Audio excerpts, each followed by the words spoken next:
Buenísimo, Enrique. Me encanta la visión muy integral que tenés de toda la historia. No te enfocás solo en lo que pasó en el Uruguay, sino que constantemente lo relacionás con lo que pasaba en España y Portugal y porque está, por supuesto. Soy heredero de un gran docente que tuve, don Betol Ferré. Betol Ferré daba clases de historia americana en la Sí. Universidad Católica y bueno, yo estuve todos los años con él. Aparte era una personalidad única, tenía esa facilidad de resumirte 300, 400 años de historia en menos de una clase. Empezaba igual, creo que se remontaba a la Edad Media, al origen de los reinos ibéricos y te llegaba hasta el Mercosur, hasta 1991, sin ningún problema. Claro, yo estaba en la década de los 90, entonces Sí. finalizaba ahí. Con el Tratado de Asunción finalizaba porque, bueno, ya estábamos en la época de hoy, vamos a decir, cuando yo estudiaba. Pero tenía esa gran facilidad y bueno, y ver a la historia como algo integral y no dividida, porque uno va a la escuela, va al liceo y que te muestran una historia patria, una historia nacional, una historia que muchas veces es inventada También. desde el Estado para formar ciudadanos. Todas las historias patrias tienen mucho de mitología, ¿no? Claro, claro, claro. Esa es la realidad. Se ocultan O cosas. sea, son los mitos fundacionales en que se basa toda historia, ¿no? Sí. Y Enrique, te quería preguntar, hablando de todo esto, eh, entonces, ¿cómo se compone el ADN uruguayo, digamos, en promedio o general? ¿Cuáles son las etnias que componen el ADN uruguayo? Muy buen tema, porque de hace por lo menos 30 a 40 años, en la década de los 80, ya desde la cátedra de antropología con la doctora Mónica Sanz, empiezan a realizarse los primeros estudios de genética molecular en la población uruguaya. Bueno, tenemos estudios más que nada de ADN mitocondrial, también de cromosoma Y, y por ejemplo, algo que se sabe ya desde hace tiempo, desde hace más de 2 décadas, el ADN mitocondrial de todo el país, estamos hablando de todo el Uruguay, estamos en cerca de la tercera parte que es ADN indígena. ¿Qué significa esto? ¿Que somos indígenas? No, ciertamente no. Pero estamos muy lejos del relato oficial que nos enseñaban en la escuela, donde el Uruguay era el único país de las Américas libre de indios. Claro. Estamos muy lejos de ese relato de que todos venimos de los barcos. Bueno, lo cierto es que en nuestro ADN, en el ADN promedio del uruguayo actual, un tercio de nosotros, por línea materna, es decir, madre de madre de madre de madre de madre, tenemos ADN indígena. Yo no lo tengo. ¿Por qué? Porque mi abuela materna era nieta de 4 italianos, o sea que mi ADN es europeo. Pero mi señora, y por ende mis hijos, tienen ADN indígena, mi padre y mi tía también. O sea, yo soy el que no tengo. Pero en casa son mayoría los que tienen. Y eso se da en Y por general. supuesto, este relato viene a chocar con todo lo que hemos conocido y nos han enseñado a lo largo de 120 o de 130 años, ¿no? O sea, desde que tenemos la escuela gratuita, laica y obligatoria de la época vareliana, que es nuestro Sarmiento acá para el Uruguay, Varela, bueno, entonces, a partir de allí se construyó un relato mítico, europeo y europeizante, desde la ciudad capital, que por supuesto no tenía ninguna relación con nuestro interior. Y más cuando atravesamos, yo siempre digo, del Río Negro hacia el norte es un mundo y del Río Negro hacia el sur es otro, ¿no? Los rostros, las caras, las costumbres cambian, lugares donde la inmigración aluvional europea prácticamente que no llegó. Son familias que se vienen casando o se vienen, digamos, porque tampoco había muchos casamientos en el siglo XIX en el norte del Río Negro, ¿no? Tenemos allí cruzamientos entre las mismas personas. ¿Y qué porcentaje de ese ADN dirías que es africano? Del- Bueno, los estudios moleculares, como te repito, en el ADN mayormente mitocondrial es, primero, o sea, está casi dividido por tercio, ¿no? Es decir, primero es sí, el europeo, segundo es el indígena y por último es el africano. Repito, una cosa es el mitocondrial, la madre de la madre de la madre de la madre, donde vamos a tener mayormente quienes se puedan remontar 7, 8, 10 generaciones, podemos llegar a una mestiza sí, y a una indígena, también a una mulata y a una negra esclava, porque la esclavitud más que nada se transmitía por línea femenina y si bien pudo haber esclavitud, que de hecho la hubo, había capaz que hasta más hombres que mujeres, pero muchos hombres quedaron africanos sin tener descendencia porque no tuvieron esa posibilidad como para poderse casar o para poder tener su descendencia, porque la mujer esclava prefería, en muchos casos, en los casos en que podía tener una cierta libertad dentro del sojuzgamiento que supone una esclavitud, ¿verdad? O sea, claro, quiero dejar esto bien en claro porque muchas relaciones no fueron, la inmensa mayoría, podría afirmar, no fueron consensuadas, sino que la mujer esclava fue sometida. Pero hubo casos donde la mujer esclava prefería mejorar la suerte de su prole teniendo y, hijos o casándose con alguien que no fuera de su misma raza, o sea, que no fuera un negro esclavo, cosa de que si era un hombre libre tenía la posibilidad que su hijo capaz que pudiera llegar a ser libre. claro, eran modos de ascenso, Entonces, digamos. cuanto más hacia el norte del Río Negro nos vamos, más población indígena y más población africana vamos a tener, sobre todo en zonas de frontera, en Cerro Largo, en Rivera, en Artigas, porque como te repito, muchos esclavos venían fugándose desde Brasil.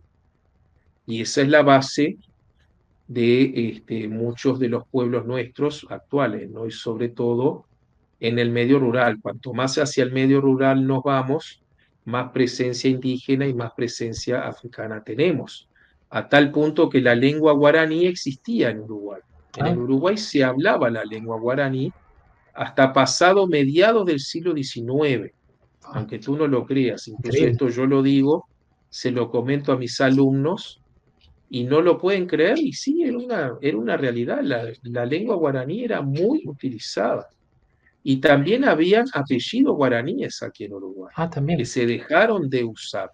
También había apellidos guaraníes, y a diferencia del Paraguay, donde hubo un decreto obligando a la hispanización de los apellidos guaraníes, acá eso nunca existió. Claro, De hecho, hay reminiscencias de apellidos guaraníes hasta el día de hoy.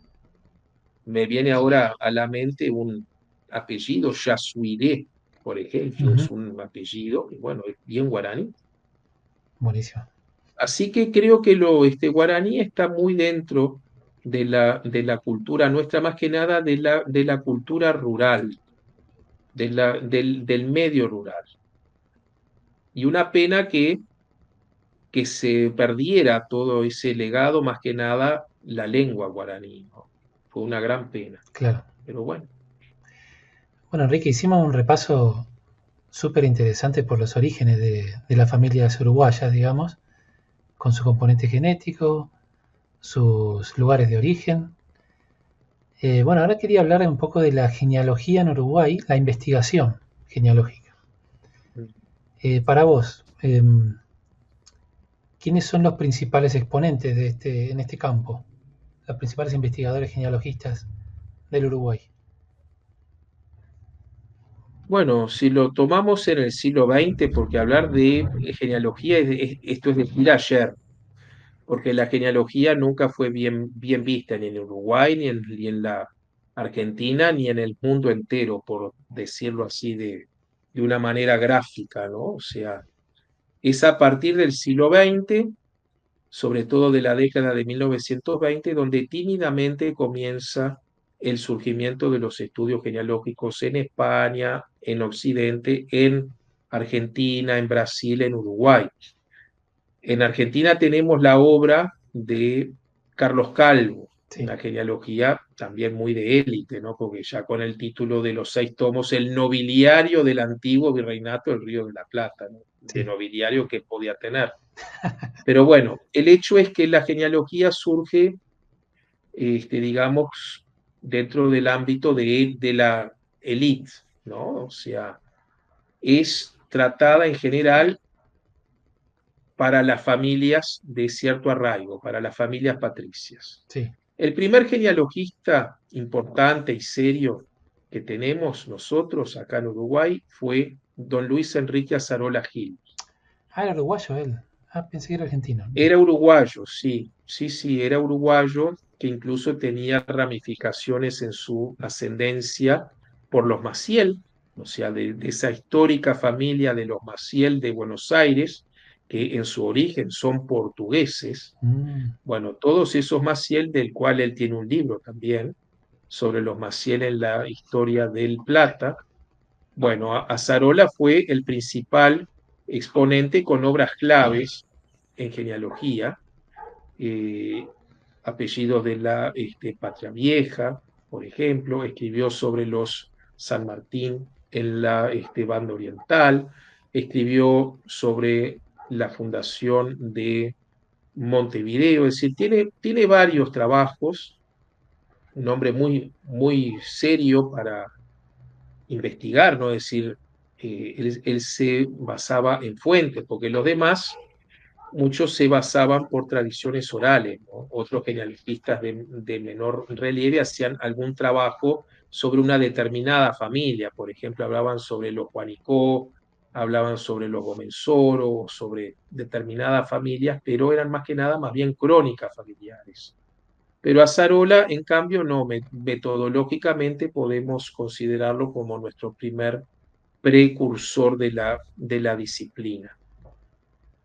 Más acá en el tiempo, dejando de lado a Azarola, que te repito, su obra es de la década de 1920, 30, incluso tuvo la suerte como diplomático que era de consultar los archivos in situ. Estuvo en París, estuvo en España, ¿no? Entonces iba, que en esa época poder viajar y poder estar varios años en España o en Francia no era algo común para la mayoría de las personas que se dedicaban a hacer historia, porque no había historiadores, no había una licenciatura en historia, entonces eran generalmente jurisconsultos, abogados que desde la abogacía pasaban a escribir claro. historia o desde la literatura escribían historia o investigaban. No había una labor del historiador como tal. Bueno, Azarola era otro tanto. Era periodista, era diplomático, bueno, aprovechó, ¿verdad?, ese tiempo para investigar en archivos españoles, como el archivo de Indias, entre otros, ¿no? Sí. Pasando el tiempo, y ya en la década del 50 y del 60 tenemos la obra, yo diría, la obra insuperable, majestuosa y única de Juan Alejandro Ápona. ¿Quién era Juan Alejandro Ápona? No era uruguayo, no era argentino, no era americano, ni siquiera hablaba español. No habla español. Juan Alejandro Apoland era un inmigrante, de esos que vinieron huyendo de la guerra Sí. y más concretamente del nazismo. Él era de origen judío, era licenciado en filosofía de la Universidad de Leipzig, hablaba francés correctamente, hablaba inglés, ¿verdad? Era un hombre, era un gran humanista, pero nunca había pisado la América del Sur y no tenía ningún interés, ¿no? Por supuesto, estaba muy lejos de su norte. Lo cierto es que con el advenimiento del nazismo y cuando la situación ya se hizo insostenible, él y su señora, ya con hijos pequeños, él le dice a su señora, tenemos que irnos de Alemania. Y la señora le dice, no, tenemos que irnos de Europa. Y Apolan tenía un primo en Buenos Aires, Ah, que estaba en el comercio de las telas, tenía una casa, en fin. Y cuando tomó la decisión de radicarse aquí, o por lo menos de intentar hacer el nexo con su primo, le escribe una carta a su primo residente en Buenos Aires y se la escribe en español. Una carta donde le confiesa, dice, hace solo 3 meses que me he ocupado de esta lengua. Y la escribe en un español perfecto. wow, Por supuesto, no existía ni el Google Translator ni nada. O sea, no me preguntes cómo lo hizo, pero 2 cartas perfectas que las publicamos gracias a su hija, que nos las cedió, están en una revista nuestra, y ahí ya, con esa pauta, te da una idea del genio claro. del intelecto de don Juan Alejandro Ápona, ¿no? En 3 meses dominaba muy bien un idioma. Uno diría, bueno, hablaba francés, sí, sí, perfecto, pero de todas maneras, del francés al español, yo no veo a ningún francés que en 3 meses pueda redactar 2 cartas, aparte con términos, digamos, de una lengua culta, ¿no? Sí. Así que Apolan viene acá, al Uruguay, ya te digo, porque su primo le dice, bueno, mira, dice, yo te voy a dar la posibilidad porque quiero abrir una filial en Montevideo y te voy a dar la dirección de esa filial. Pero sabía que si no funcionaba, el primo la iba a cerrar y él quedaba sin trabajo, ¿no? Pero bueno, el hecho es que le fue bien.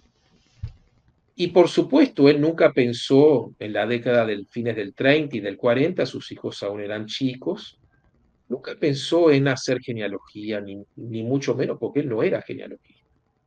El tema vino después, cuando su hijo mayor se casa con una criolla, felizmente para nosotros, ¿no? Criolla de larga data, descendiente de los Lezica y de varias familias de Buenos Aires, ¿no? O sea, tenía Ah, un árbol genealógico muy interesante su nuera, y él haciendo el árbol genealógico de sus nietos, se entusiasmó tanto que terminó haciendo el génesis de la familia uruguaya. sí, Utilizó por metodología los 40 primeros años de la catedral, o sea, de la iglesia matriz, relevó todas las fichas de los primeros 40 años y allí fue armando su majestuosa obra que es el Génesis de la familia uruguaya, su primera edición de 1966 y la segunda, que no llegó a verla porque falleció antes, que es de 1979. Ya la tenía pronta en el 75, pero se publicó a instancias del Instituto de Genealogía en el 79. O sea que Apoland ni siquiera pudo ver la segunda edición, que te repito, es la mejor obra de genealogía existente en Uruguay y me atrevo a decirte una de las más grandes obras en toda América. Y si uno toma conciencia del periodo en que fue escrita, o sea, en la década del 50 y del 60 y principios del 70, donde no había ni cámara fotográfica, ni internet, ni fotocopiadora, él no tenía una cátedra, porque hoy uno desde una cátedra le pide a los alumnos, bueno, trabajen tal tema, y después el docente se queda con esa labor, ¿no? O por lo menos, aunque cite a los alumnos, ya tiene un trabajo de campo ganado. O sea, hay equipos, hoy en día tenemos equipos. Bueno, en esa época estaba él solo porque nadie hacía genealogía. Bueno, lo cierto es que la única cátedra que él daba era desde su casa, ¿no? O sea, sus alumnos, y ahora voy a esa tercera parte, porque tenemos 3 grandes precursores, o sea, el primero ya lo mencioné, sí. Acerola Gil, el segundo y el más grande, Apolat, y el tercero, uno de sus discípulos, Ricardo Goldaracena, de quien tú debes haber oído hablar, Sí, fallecido hace 20 años exactamente, Ricardo, que es el autor de los 6 tomos de El libro de los linajes. donde estudia las familias del Uruguay, aunque yo diría las familias montevideanas Ah, del siglo XIX, ¿no? O sea, toda esa clase social elevada, dirigente, que era, como él dice, ¿no? Se consideraban los dueños de la República, un país que hasta había nacido muy débil y sin frontera, entonces era, digamos, eran muy pocas las familias que podían dirigirlo porque la inmensa mayoría no sabía leer y no sabía escribir. Es decir, no teníamos un cuerpo dirigente, una clase directriz, salvo algunas familias que, bueno, que repito, es la obra de él, que su idea era hacer 10 tomos, la muerte se lo impidió cuando estaba haciendo el séptimo, o sea que nos quedamos sin los últimos 4.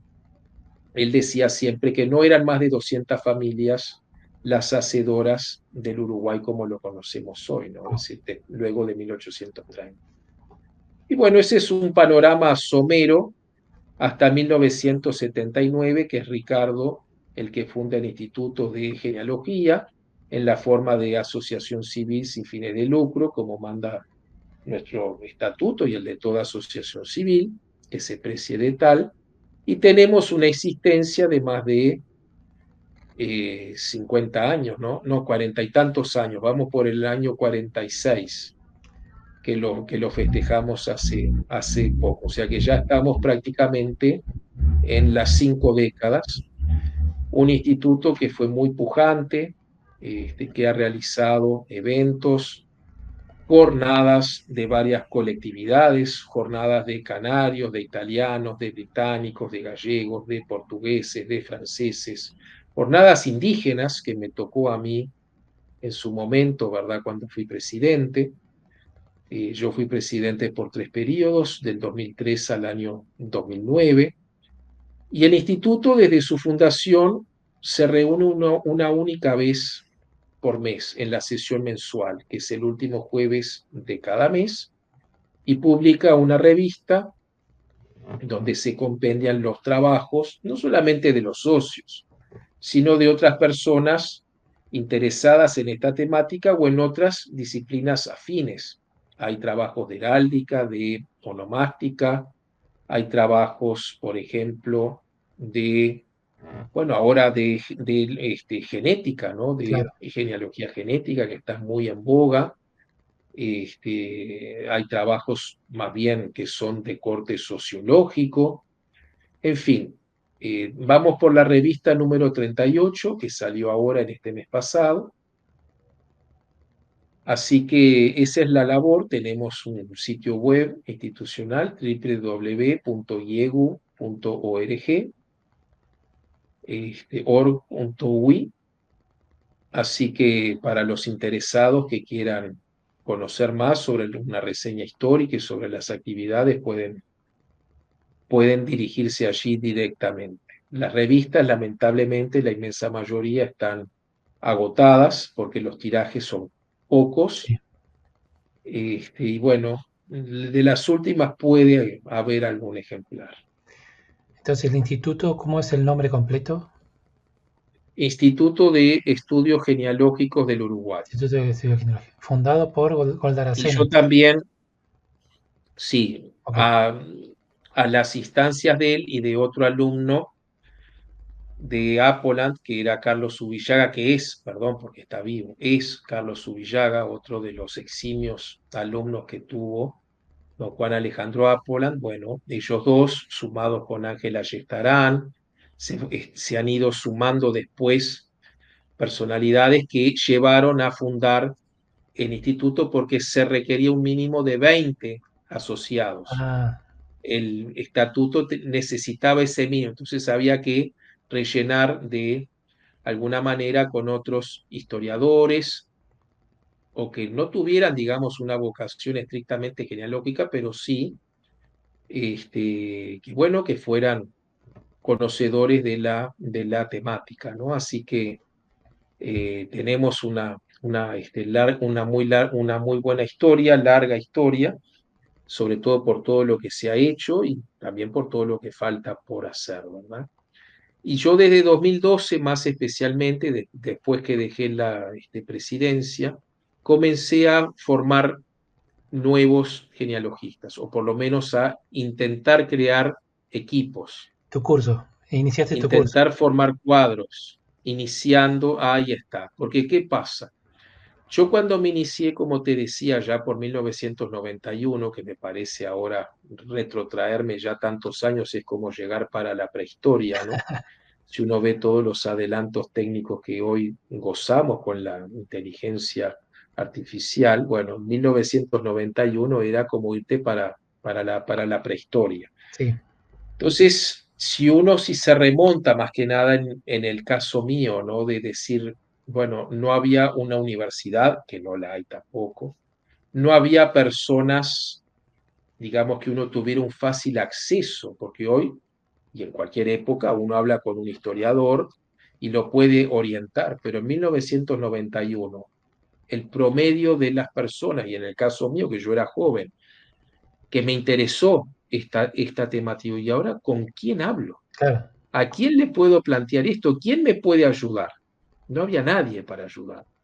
No sabía ni de la existencia de un instituto de estudios genealógicos del Uruguay. Me enteré tiempo después, Mirá, porque tampoco había promoción, no había, claro, como fue un instituto siempre, muy no quiero exclusivo. decir cerrado, pero quiero decir de que no había una difusión de la disciplina porque la sociedad no le interesa. Es más, si vos decías que estabas haciendo genealogía, en esa época lo más común es que estás haciendo qué. Primero que no sabían lo que era.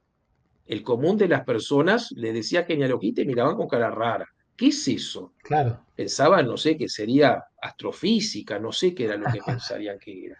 Cuando les explicabas que era el estudio de la historia familiar, de tus antepasados, ah, y ella te decía, ¿cómo se nota que te sobra el tiempo? ¿No? O sea, claro. ya te mandaban de una, como diciendo, tenés mucho tiempo libre como para dedicarte a esas banalidades.